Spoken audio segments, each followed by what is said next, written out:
Buen día, al tiempo devocional de este día revisaremos el texto en dos versiones, en Reina Valera 60 y en la Nueva Traducción Viviente para el devocional. El título del devocional el día de hoy es El destino de los hijos de los hombres. El destino de los hijos de los hombres. Leeremos del capítulo 18 del libro del profeta Ezequiel, versículos 10 al 20. Dice la palabra de Dios, Reina Valera 60. Mas si engendrare hijo ladrón, derramador de sangre, o que haga alguna cosa de estas, y que no haga las otras, sino que comiere sobre los montes, o violare a la mujer de su prójimo, al pobre y menesteroso oprimiere, cometiendo robos, no devolviera la prenda, o alzare sus ojos a los ídolos, e hiciere abominación, prestaré a interés y tomaré usura. ¿Vivirá éste? No vivirá. Todas las abominaciones hizo, de cierto morirá, su sangre será sobre él. Pero si éste engendrare hijo, al cual viviere de todos los pecados que su padre hizo, y viéndolo no hiciere según ellos, no comiere sobre los montes, ni alzare sus ojos a los ídolos de la casa de Israel, la mujer de su prójimo no violare, ni oprimiere a nadie, la prenda no retuviere, ni cometiere de robos, el hambriento diere de su pan, y cubriere con vestido al desnudo, apartaré de su mano del pobre, interés y usura no recibiere, guardare mis decretos y anduviere en mis ordenanzas, este no morirá por la maldad de su padre, de cierto vivirá. Su padre, por cuanto hizo agravio, despojó violentamente al hermano, hizo en medio de su pueblo lo que no es bueno. He aquí que él morirá por su maldad. Y si dijeres, ¿por qué el hijo no llevará el pecado de su padre? Porque el hijo, según hizo el derecho y la justicia, guardó todos mis estatutos y los cumplió, de cierto vivirá. El alma que pecare, esa morirá. El hijo no llevará el pecado del padre, ni el padre llevará el pecado del hijo. La justicia del justo será sobre él, y la impiedad del impío será sobre él. Bien, la misma porción en la Nueva Traducción Viviente, versículos 10 al 20. Pero supongamos que ese hombre tiene un hijo adulto que es ladrón y asesino y se niega a hacer lo correcto. Ese hijo también comete todas las maldades que su padre jamás haría.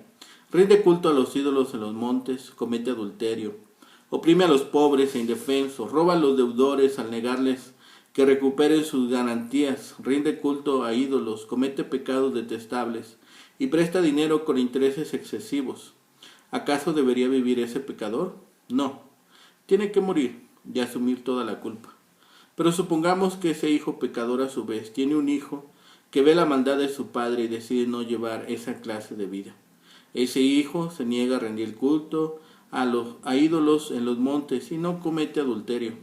No explota a los pobres, más bien es justo con los deudores y no les roba. Da de comer a los hambrientos y da ropa a los necesitados. Ayuda a los pobres, presta dinero sin cobrar interés y obedece de todos mis decretos y ordenanzas. Esa persona no morirá por los pecados de su padre, ciertamente vivirá. Sin embargo, el padre morirá por todos sus pecados, por haber sido cruel, por robar a la gente y hacer lo que es indudablemente incorrecto en medio de su pueblo. ¿Cómo se preguntan ustedes? ¿No pagará el hijo por los pecados del padre? No, porque si el hijo hace lo que es justo y correcto y obedece mis decretos, ese hijo ciertamente vivirá. La persona que peque es la que morirá. El hijo no será castigado por los pecados del padre, ni el padre será castigado por los pecados del hijo. Los justos serán recompensados por su propia conducta recta y las personas perversas serán castigadas por su propia perversidad. Tal vez el hombre justo engendra un hijo ladrón y derramador de sangre, o comete alguna otra falta. Ese hijo morirá sin que se le tome en cuenta la justicia de su padre.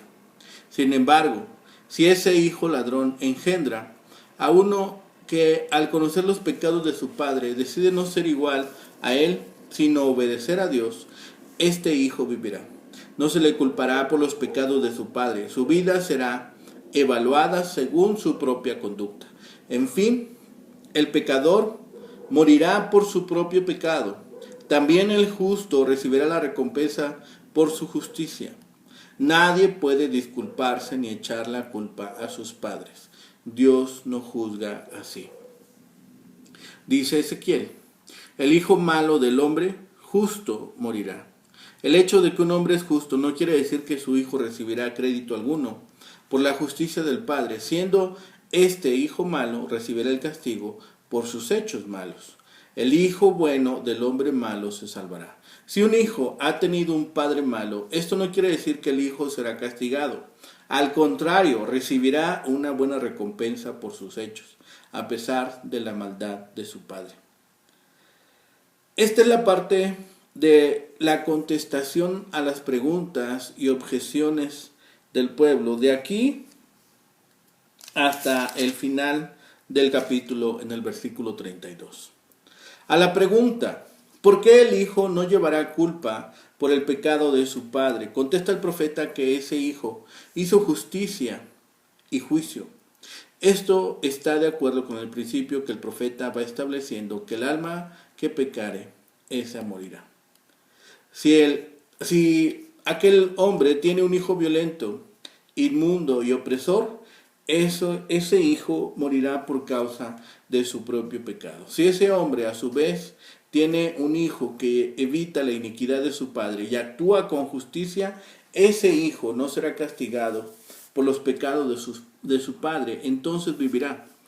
El hijo no compartirá la culpa del padre, ni el padre la de su hijo. El hijo malo del hombre justo ciertamente morirá. Los judíos durante la cautividad y también en la época del Señor Jesús se enorgullecían de tener a Abraham por padre. Dios señala que no servirá de nada tener un padre recto si la propia vida de uno es mala.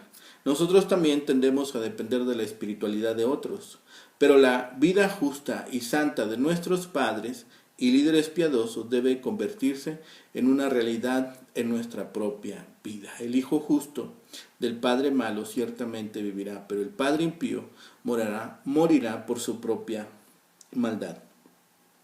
Ezequiel sigue aquí principalmente a Deuteronomio y Levítico en la enumeración de lo que una persona debiera dejar de hacer y lo que debiera de hacer. Los pecados que enumera son pecados comunes en Israel. Las expresiones que al deudor devolviere su prenda y que no cometiere robo son aclaradas como un comentario muy común. Devolver al deudor lo que es suyo y no tomar por la fuerza los bienes de nadie. Comer sobre los montes significa participar en festividades idolátricas en esos lugares. Toma ganancia. Probablemente se refiere a usura, es decir, a un interés excesivo. Apartar su mano del pobre. Se interpreta como aparta su mano de la injusticia.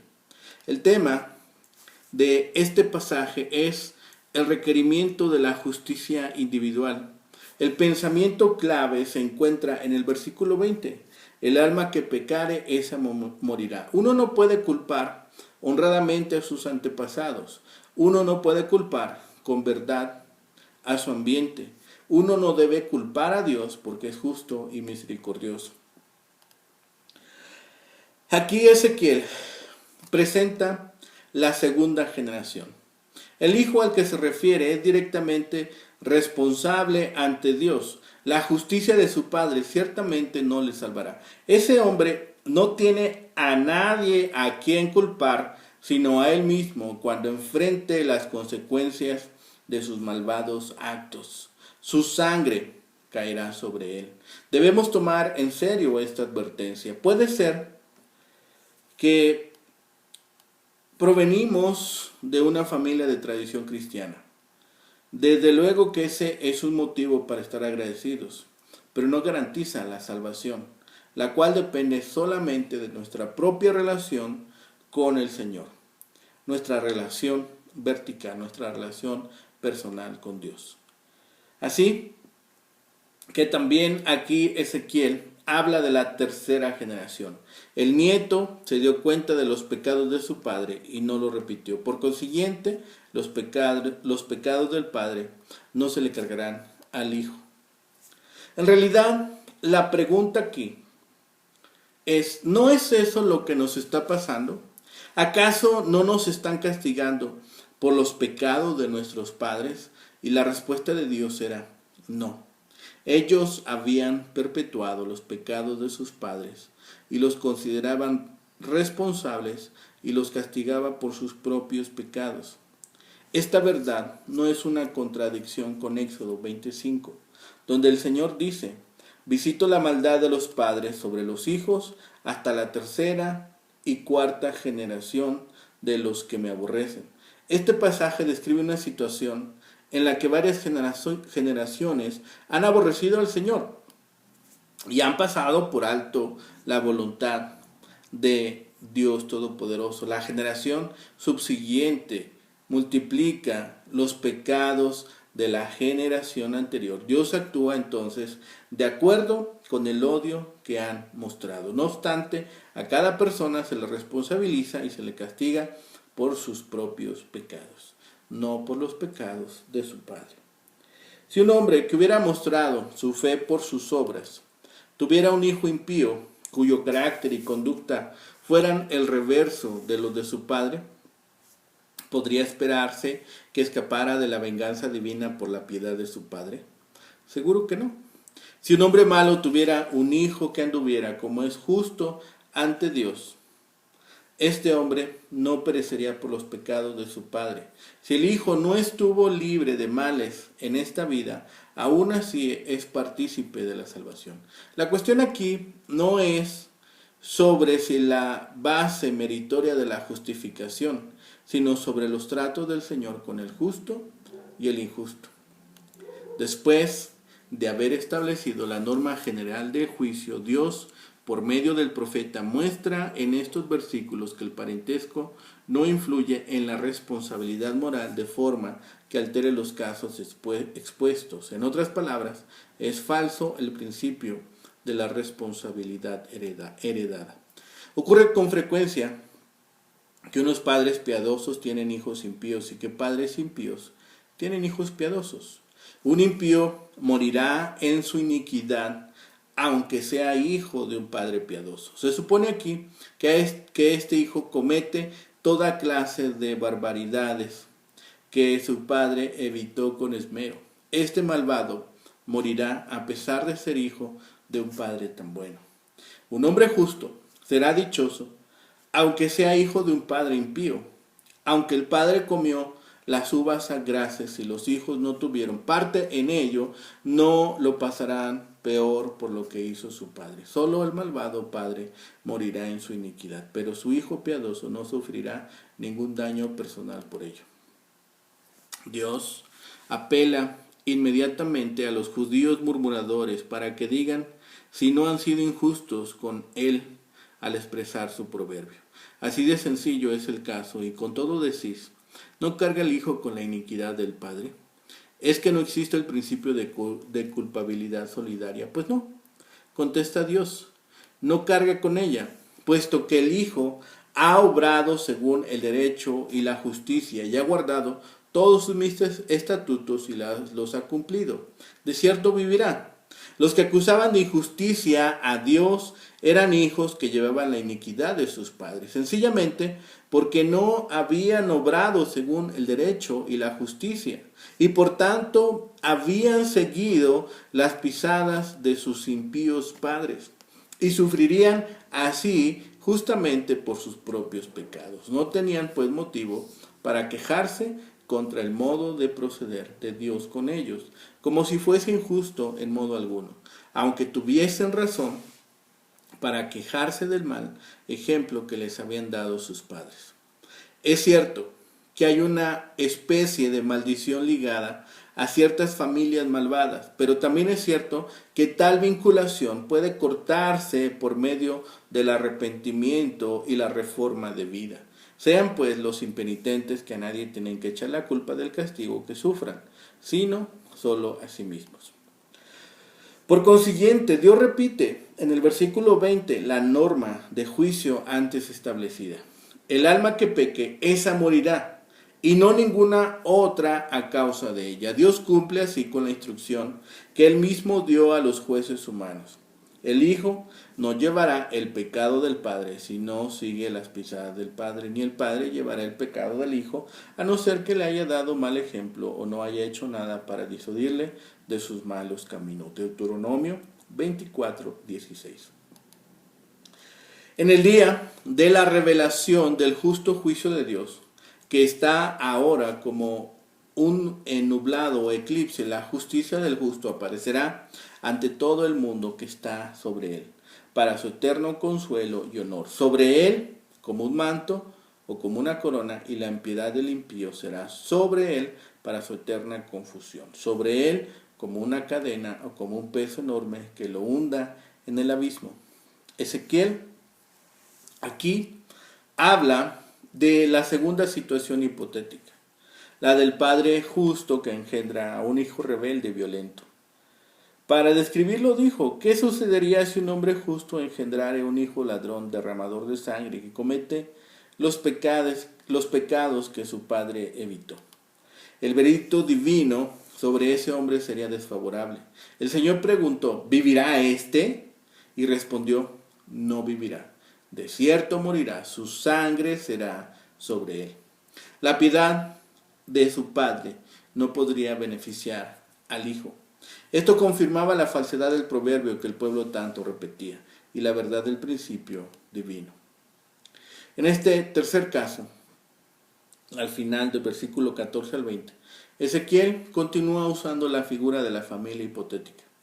Pero ¿qué pasaría si ese hijo impío engendrare hijo, el cual viere todos los pecados que su padre hizo, y viéndolos no hiciere según ellos, sino que en lugar de seguir el pecado de su padre, seguía el camino de su abuelo?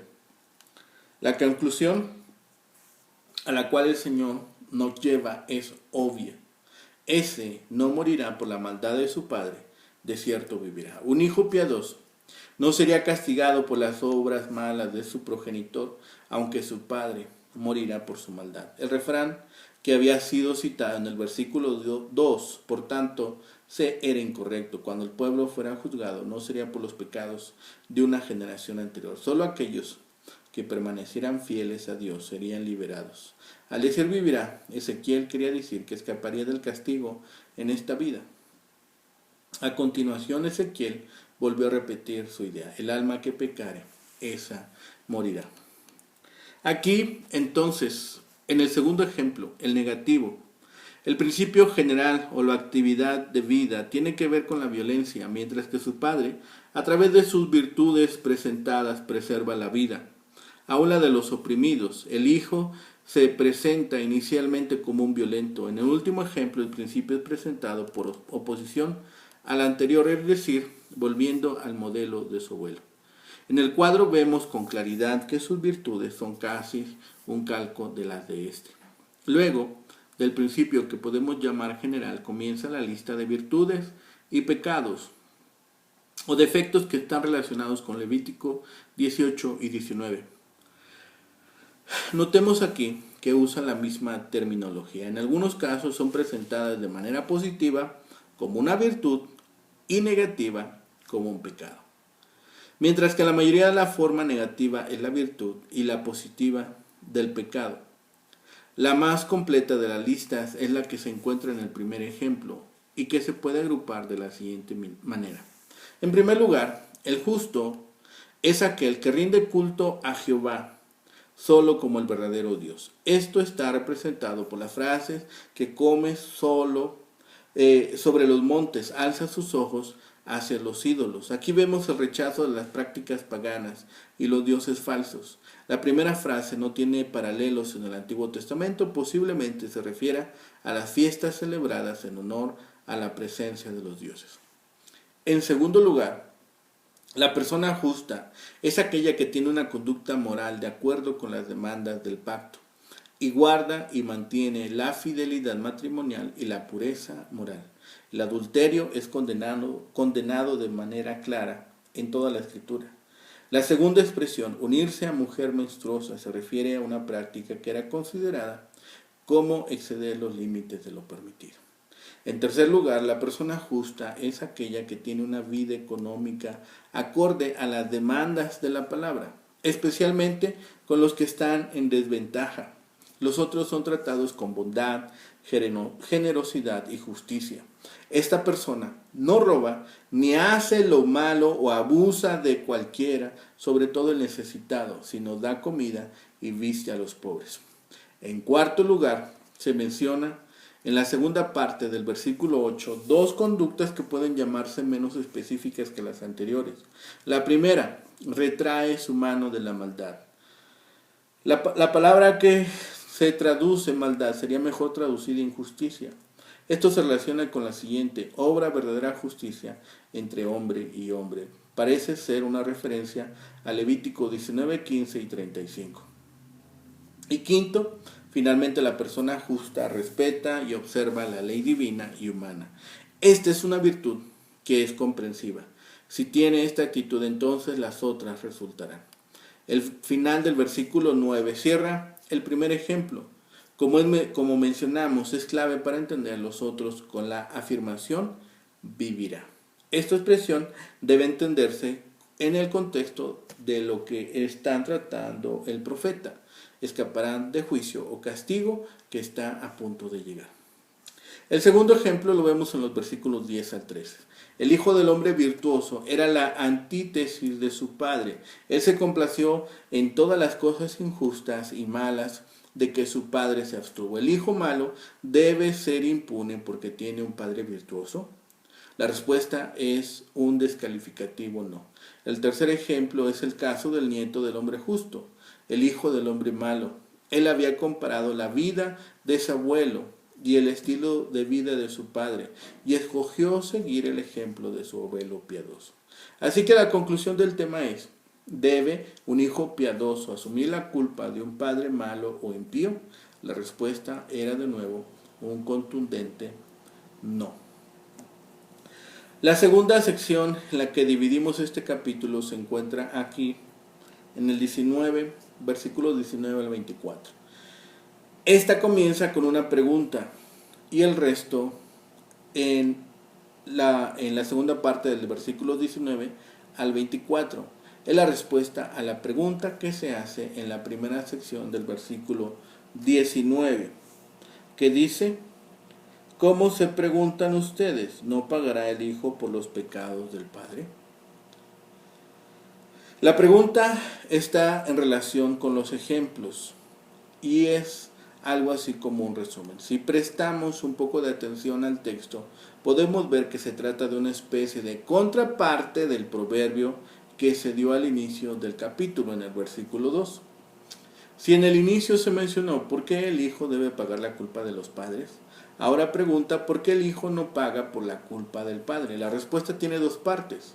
En la primera contesta específicamente a la relación del pecado del padre con el hijo. En la segunda comienza reiterando su rechazo de la visión determinista como ya se ha expresado en el versículo 4.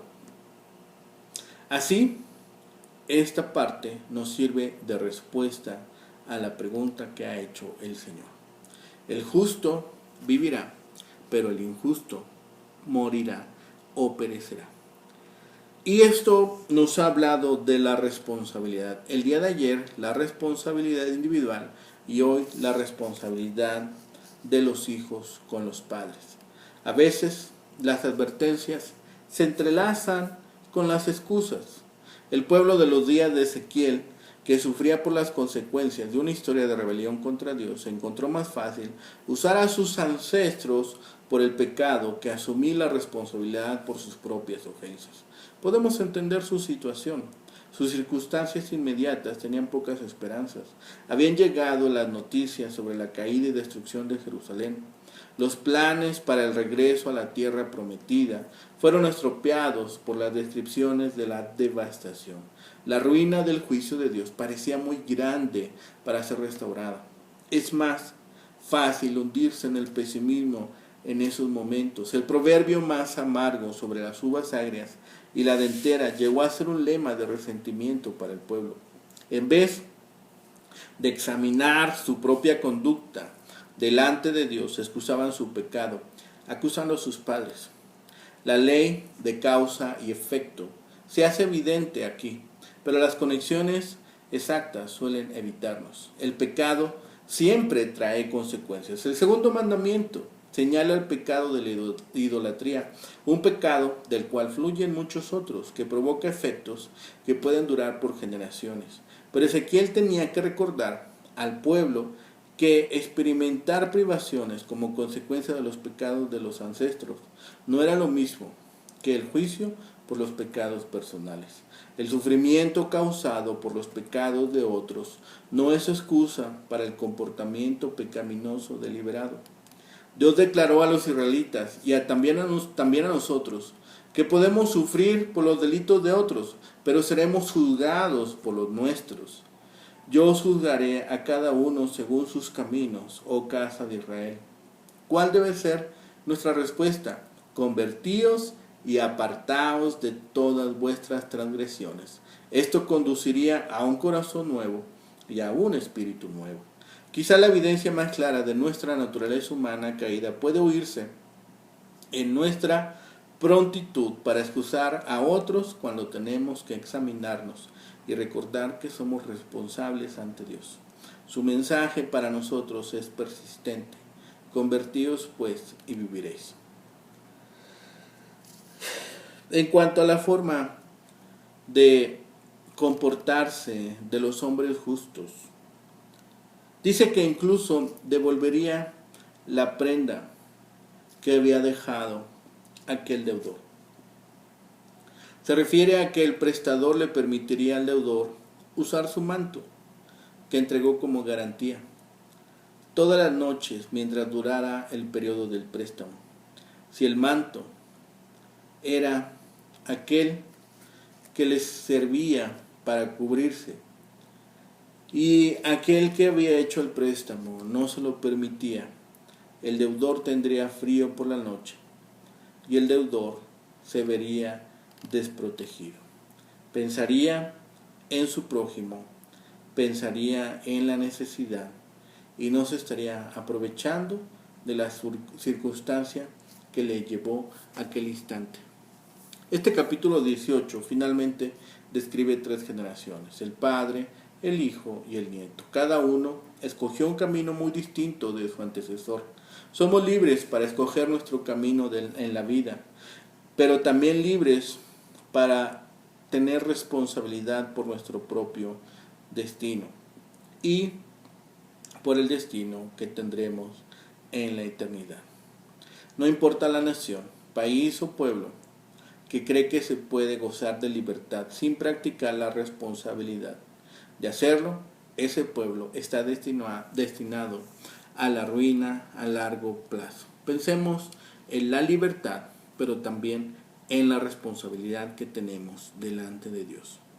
Meditemos en eso el día de hoy y oremos para que nosotros estemos en buenos términos con Dios y que estemos de acuerdo a su justicia ejerciendo todos los días. Oremos. Bendito Padre Celestial, gracias te damos ahora, Señor, por tu bendición, por tu amor y por tu misericordia. Pero sobre todo, Señor, porque siempre nos muestras tu grandeza de tu bondad. Padre bendito, ahora permítenos, Señor, desarrollar en este día nuestra espiritualidad, Señor, seguir creciendo a la estatura perfecta del varón perfecto. Señor, gracias por tus bendiciones y por la provisión que nos has dado del descanso, del hogar, Señor, de los alimentos. Gracias porque de tu mano lo recibimos y también reconocemos que todo es por gracia. Señor y Padre bendito, gracias de todas tus bendiciones y tu amor incondicional, y todo lo rogamos, clamamos a ti y lo pedimos en el bendito nombre de Cristo Jesús, Señor y Salvador nuestro. Amén. Que tengan un excelente día. Que el Señor les bendiga.